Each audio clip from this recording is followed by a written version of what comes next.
حکومەتی بریتانیا بە هاوکاری یەکێتی ئەوروپا پرۆژەیەکی استراتیژی پەروەردەیی لە عێراق و هەرێمی کوردستان جێبەجێ دەکات کە پشکی گەورەی ئەو پرۆژەیە بەر هەرێمی کوردستان دەکەوێت.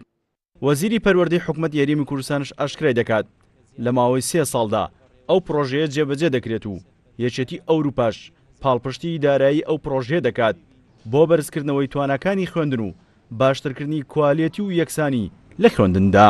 پەیوەندی بە بەرزکردنەوەی کوالیتی خوێندن لە هەرێمی کوردستان هەیە و پەیوەندی بە یەکسانی کوالیتی خوێندن لە هەرێمی کوردستان هەیە.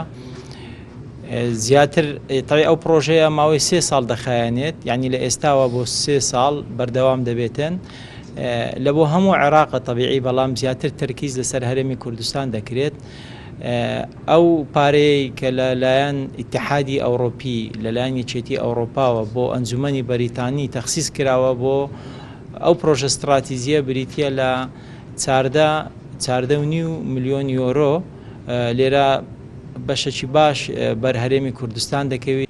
هەماهنگکاری جێبەجێکردنی ئەو پرۆژە لە هەرێمی کوردستان ناوەڕۆکی ئەو پرۆژێ ئاشکرا دەکات و ڕای دەگەێنێت. ئەو پرۆژەیە کار لەسەر چەند تەوەرێکی سەرەکی دەکات لە هەرێمی کوردستان، لەوانە گرنگیدانی زیاتر بە خاوەن پێداویستە تایبەتەکان و بەرزکردنەوەی ئاسی توێژەرانی کۆمەڵایەتی و گەڕانەوەی ئەو خوێندکارانەی کە لە خوێندن دابڕاون. تاوەکو 3 ساڵی تر پرۆژەکە درێژە پێدەدرێ هەم بۆ تەواوکردنی ستانداردەکان، هەم بۆ چەند بەشێکی گرنگ کە بریتیە لە قوتابی خاوەن پێداویستی تایبەت کارکردن بۆ ئەوانە بۆ مامۆستانێک کە دەرسیان پێ دەڵێن، هەروەها بۆ ڕابەری پەروەردە یاخود توێژەری کۆمەڵایەتی توێژەری دەرونی ئەوان شکاریان لەسەر دەکرێت.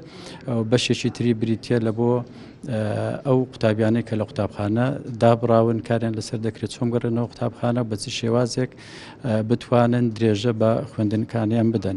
ئەو پرۆژەیە لەلایەن ئەنجومەنی ڕۆشنبیری بریتانیا بە سپۆنسەری یەکێتی ئەوروپا و وەزارەتی پەروەردەی هەرێم و حکومەتی عێراقی جێبەجێ دەکرێت و بڕی زیاتر لە 14 ملیۆن یۆرۆی بۆ تەرخان کراوە و تا ساڵی 2020 لە هەرێم جێبەجێ دەکرێت.